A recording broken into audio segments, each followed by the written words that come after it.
You know what? 30 seconds worth. 30 seconds worth. Okay? Right. So wait a minute. One of the first rules for improv is you don't have to plan anything.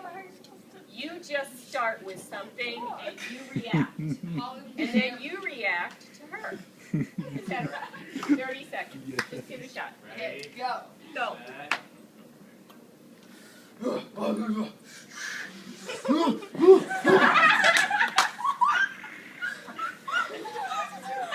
What did he just tell you? I don't know. I don't know. Great. No.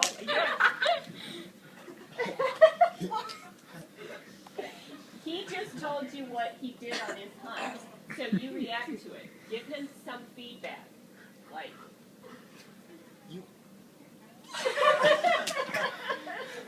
There, see, and he reacted to you like, thank you. Okay, that was just a very brief improv. Thank you, Matthew.